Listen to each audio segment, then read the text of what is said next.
श्री सद्गुरु महाराज की जय। संयोग भाग 1 अध्याय 6। सुषुम्ना ही प्रधान तीर्थ है, सुषुम्ना ही प्रधान जप है, सुषुम्ना ही प्रधान ध्यान है और सुषुम्ना ही परा मतलब ऊंची गति है। अनेक यज्ञ दान व्रत और नियम स्वल्प मात्र सुषुम्ना ध्यान के 16वें अंश के बराबर भी नहीं है। आकाश रूपी कमल में और ललाट के अग्रभाग में माया शक्ति विराजमान है। ललाट के मध्य भाग में नाग रूपा पराशक्ति विराजमान है। ललाट के दूसरे भाग नीचे भाग में बिंदुमय शक्ति विराजमान है और बिंदु के बीच में जीवात्मा सूक्ष्म रूप से विराजमान है।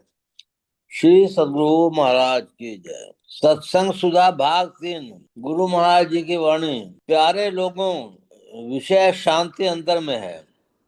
मैं नहीं भूलता हूँ कि मैं यहाँ क्या करने आया हूँ। सदा याद रखता हूँ कि जहाँ जाऊँ वहाँ संतों के विचार का प्रचार करूँ।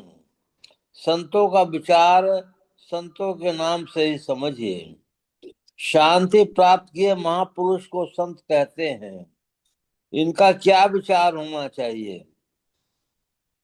जो सुख उनको होता है वही सुख सबको हो, इसलिए सभी कोई शांति को प्राप्त करें।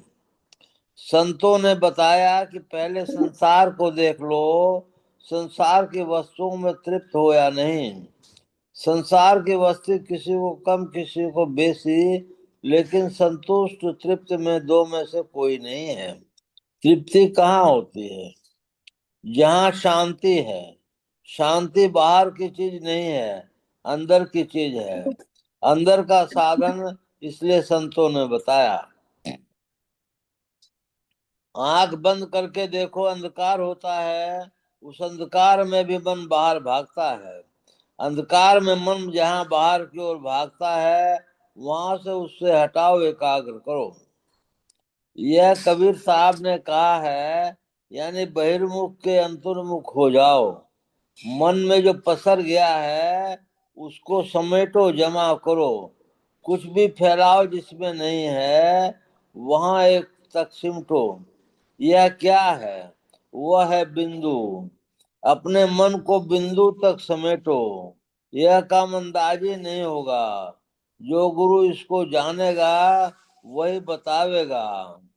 जिसने इसका साधन किया होगा वही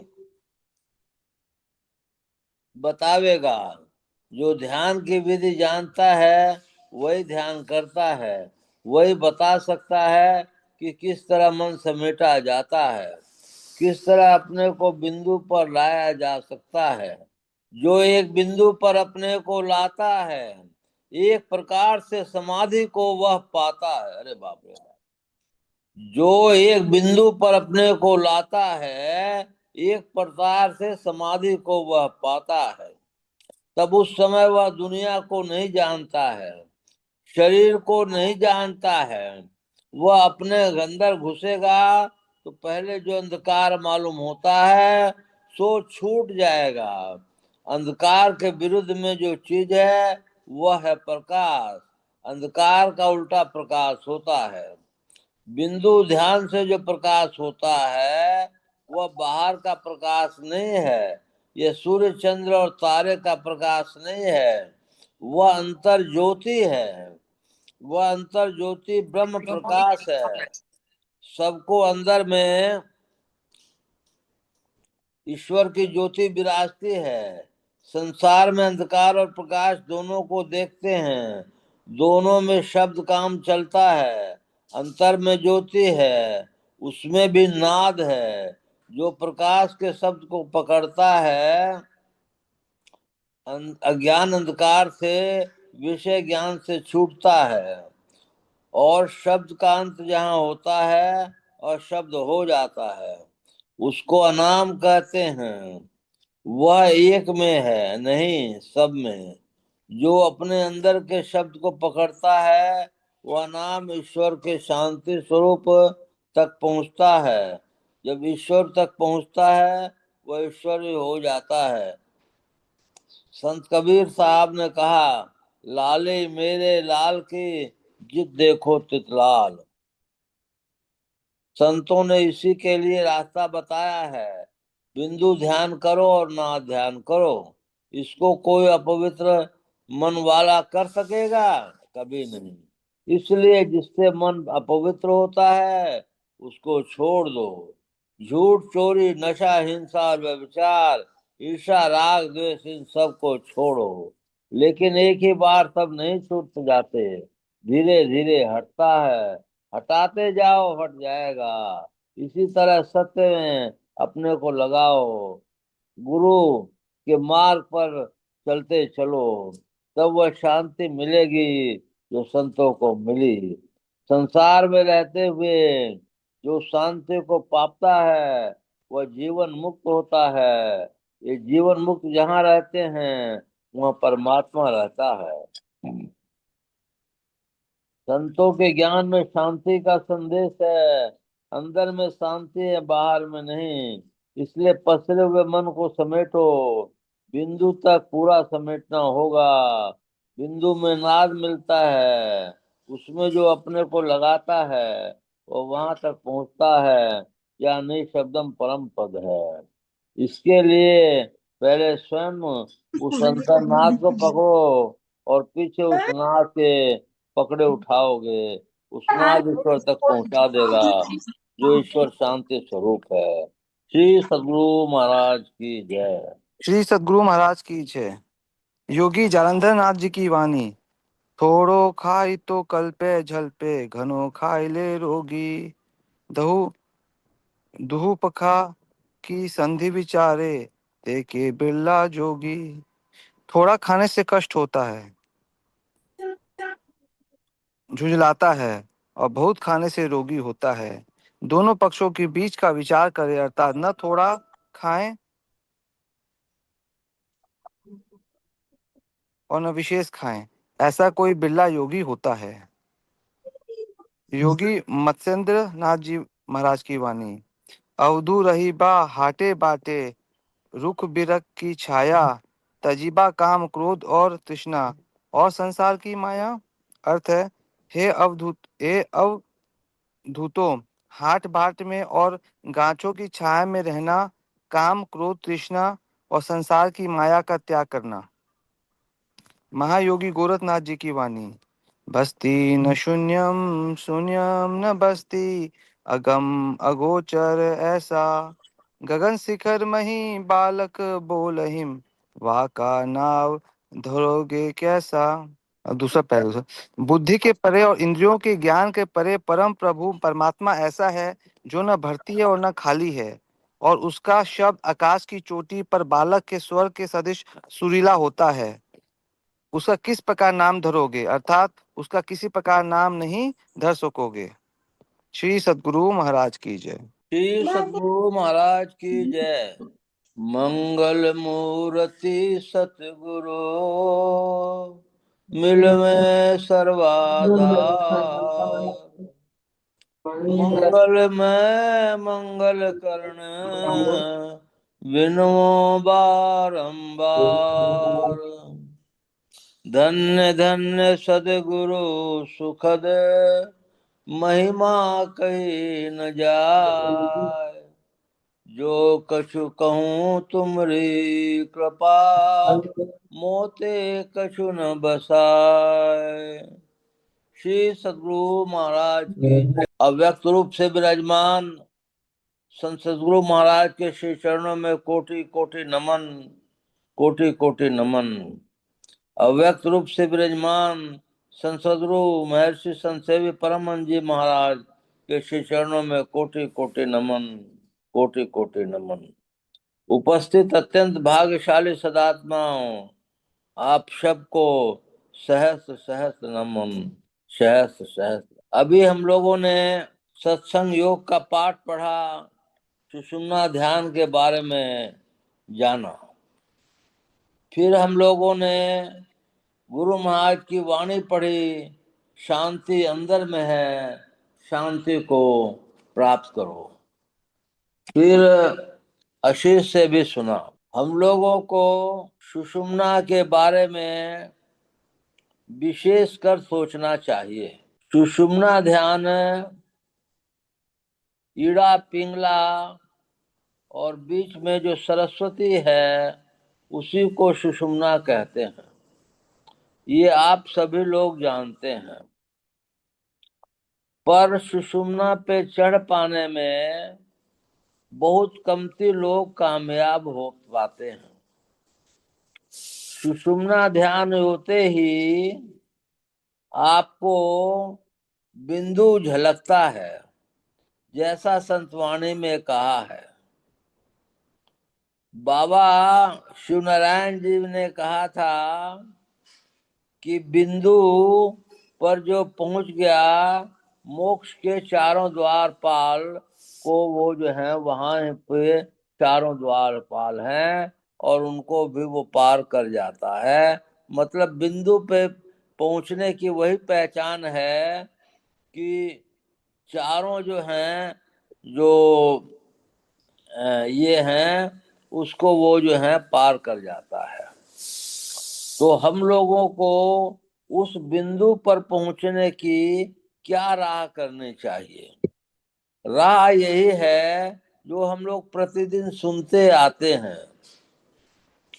यम है, नियम है, आसन है, प्राणायाम है, प्रत्याहार है, धारणा है, ध्यान है और समाधि है। धारणा क्या होती है? किसी चीज का सहारा लिए बिना, दिशाओं को न देखते हुए, आंख बंद करके जहाँ अल्प टिकाव होता है उसको धारणा कहते हैं। अल्प टिकाव के पहले मन में विभिन्न बातें आती हैं, उन बातों को हटाते जाओ तो मतलब अच्छा है। उन बातों को हटते हटते जब जो है अल्प टिकाव होगा तो उसको धारणा कहते हैं। धारणा को ही ध्यान में बदला जाता है। ध्यान निर्विषय मन को कहते हैं। जिस समय मन में किसी भी तरह का विचार नहीं आवे उसको ध्यान कहते हैं। और ध्यान ही कुछ ज्यादा हो जाए तो वो समाधि में बदल जाता है। जैसे किन्हीं किन्हीं लोगों को सुनते हैं कि 8-8 घंटे ध्यान होता है। यदि उनको 8 घंटे ध्यान होता है तो मैं उनको प्रणाम नमस्कार सब कुछ करता हूँ। 8 घंटे का ध्यान मन ध्यानाभ्यास तो हो सकता है, 8 घंटे का ध्यान बहुत लंबा होता है। कहने की बहुत सी बातें हैं, परंतु 8 घंटे का ध्यान समाधि में बदलेगा ही बदलेगा। इसलिए हम लोग को ये जानना चाहिए कि ध्यान किस तरह किया जाए ताकि उसकी ऊंची अवस्था में पहुंचा जाए। तो मेरा अपना अनुभव है कि यदि सवेरे 4 बजे उठ करके नहा लिया जाए और नहा के नित्य प्रति ध्यानाभ्यास में बैठा जाए, कमर को सीधी रखी जाए, आसन समतल जमीन पे बिछाया जाए और वो आसन कोई लकड़ी के ऊपर हो तो अच्छा है। इसलिए कि लकड़ी के रहने से आपकी एनर्जी को जमीन नहीं खींचती है। पीढ़ा लकड़ी कोई भी चीज रख लीजिए तो ज्यादा अच्छा है। और उस समय नहा कर करके 4 बजे आप जो है ठीक ध्यानाभ्यास में बैठिए। गुरु की कृपा होगी, एक दिन में नहीं होगी, महीने में होगी, महीने में नहीं होगी, साल में होगी, साल में नहीं होगी और कई साल में होगी, लेकिन कृपा जरूर होगी। उसके पहले आपको ध्यान के पहले पांचों तत्वों के 5 रंग भी नजर आएंगे और किसी को एक, किसी को 2 ऐसे भी नजर आ सकते हैं। और उसके पहले पहले आपको काला अंधकार घेरेगा। काला अंधकार जो घेरेगा तो वो बहुत बड़ा होगा। आंख बंद कर कीजिए, आपको काला अंधकार घेरेगा। काला अंधकार का फिर सिमटाव होगा। सिमटाव काले बिंदु तक पहुंचेगा। काला बिंदु फिर और छोटा होगा, फिर और छोटा होगा, फिर और छोटा होगा। काला बिंदु फिर माने सफेद बिंदु में कन्वर्ट होगा। सफेद बिंदु कन्वर्ट होगा। फिर सफेद बिंदु के बीच में भी प्रकाश में यह स्वर्णिम बिंदु नजर आएगा। उसी को बिंदु लोग कहते हैं। कई लोग सफेद बिंदु को भी बिंदु कहते हैं। गुरु महाराज का आज्ञा चक्र वाला भाग उसमें उन्होंने किया है कि श्वेत प्रकाश में बिंदु नजर आ जाता है तो शब्द मिल जाता है। शब्द यदि मिल जाता है तो बहुत भाग्यवान वो व्यक्ति होता है। क्योंकि गुरु महाराज और गैस बंद करिए नादानुसंधान ना। की जो हेलो, कुछ कहा किसी ने? तो शब्द जो मिल जाता है तो नादानुसंधान की स्थिति पैदा हो जाती है। बड़े गुरु महाराज तो दीक्षा उसी को देते थे जिनको दिव्य दृष्टि होती थी। दिव्य दृष्टि होने से नादानुसंधान पक्का हो जाता है, और दिव्य दृष्टि नहीं होने से उतना पक्का नहीं हो पाता है, ऐसा लोग कहते हैं। तो हम लोगों को जब दिव्य दृष्टि हो जाएगी तो बहुत ऊंची बात हो जाएगी। फिर जो है रिद्धि सिद्धि के चक्कर में पड़ेंगे। रिद्धि सिद्धि को भी अगर बुद्धि अति सियानी होगी तो रिद्धि सिद्धि को छोड़ कर करके उसका प्रयोग न कर कर करके उससे आगे बढ़ती जाएगी। रिद्धि सिद्धि हमको मिलने में कोई आसान बात नहीं है, बहुत कठिन बात है, बहुत ही कठिन बात है। इसी तरह दिव्य दृष्टि भी बहुत ही कठिन बात है। हम लोग इसमें कह देते हैं बिंदु के बीच में जीवात्मा सूक्ष्म रूप से विराजमान है, यह संत वाणी में कहा गया है। इसी आत्मा को जानना भी हमारा समूचा खेल है।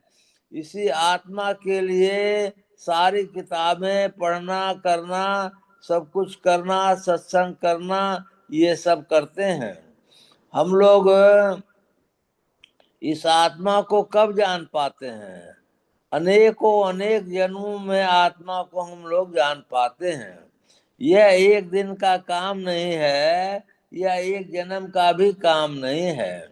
पहले उसके लिए सदाचारी बनना बहुत आवश्यक है। सदाचारी बन कर करके फिर एक एक मिनट के समय का सदुपयोग करना बहुत ज्यादा आवश्यक है। सब जब समय का भी सदुपयोग हो जाता है तो खान पीन का माने संयम बहुत आवश्यक है। खान पीन का संयम हो जाने के बाद भी खान पीन आप क्या करते हैं वो भी बहुत आवश्यक है। क्योंकि जैसा खाए अन्न वैसा होए मन। जैसे पहले बहुत लोगों का अनुभव रहा होगा या मेरा भी अनुभव है कि खाने के ठीक 1 घंटे बाद पानी की प्यास लगती थी। तो आपका यदि खान पीन सही होगा तो ठीक 1 घंटे के बाद पानी की प्यास लगेगी, ऑटोमेटिकली पानी की प्यास लगेगी। ऋषिकेश आश्रम को आप सब लोग जानते हैं।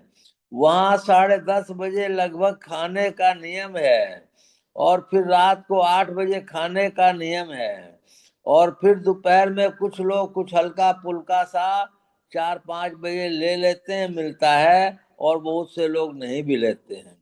उससे क्या होता है कि पेट आपका संयमित होता है, पेट एकदम साफ हो जाता है, ध्यान में बैठने का मन करता है।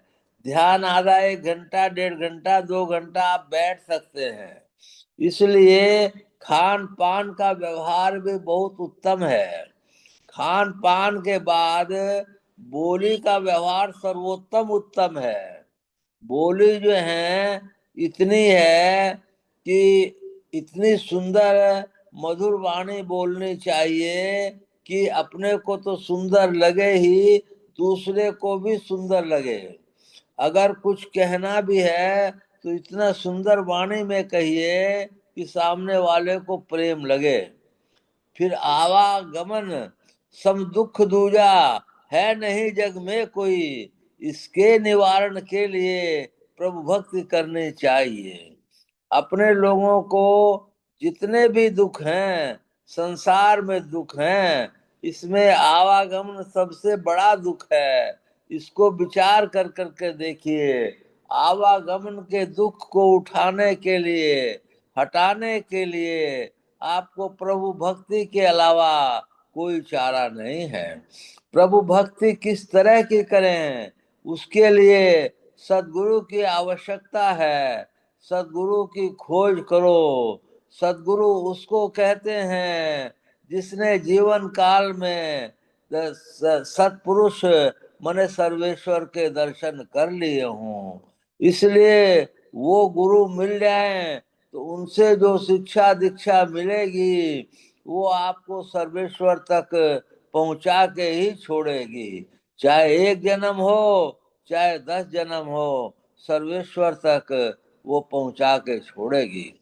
इसलिए समय की बात आ गई, फिर वाणी की बात आ गई, फिर व्यवहार बहुत उचित होना चाहिए। ये सभी लोग जानते हैं, परंतु सभी लोगों से कहीं न कहीं गलती हो ही जाती है। इसलिए उस व्यवहार को बना कर करके रखो। फिर अपने शरीर को स्वस्थ रखने के लिए क्या क्या चीज करना है आपको। टहलना है जरूरी, जाना है जरूरी, ध्यान करना है जरूरी, स्तुति प्रार्थना करनी है जरूरी, अच्छे संग लोगों के बैठना है जरूरी।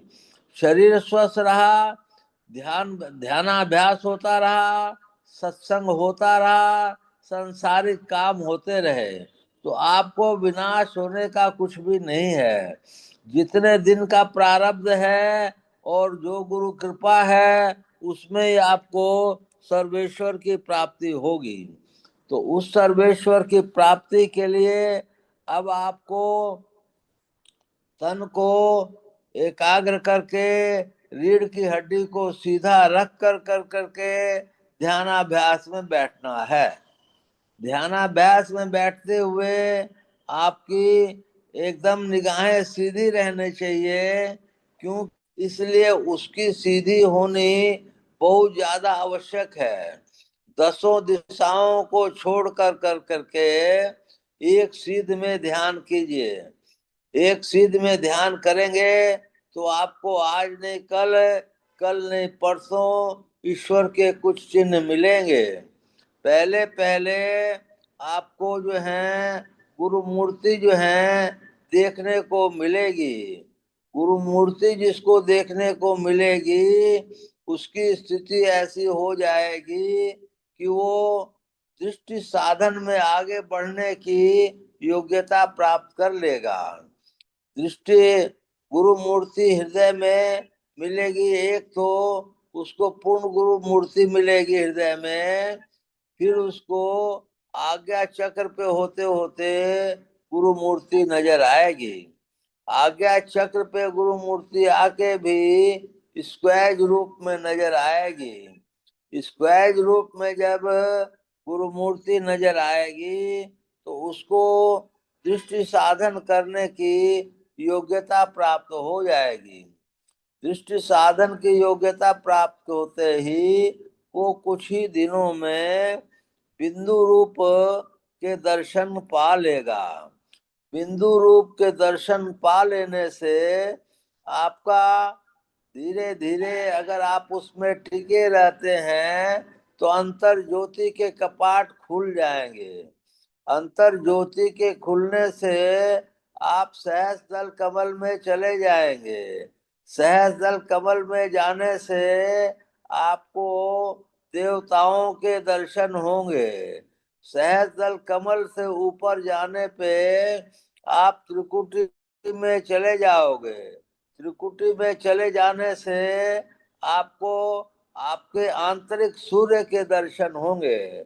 आंतरिक सूर्य के दर्शन होने से आपको अपार सुख होगा।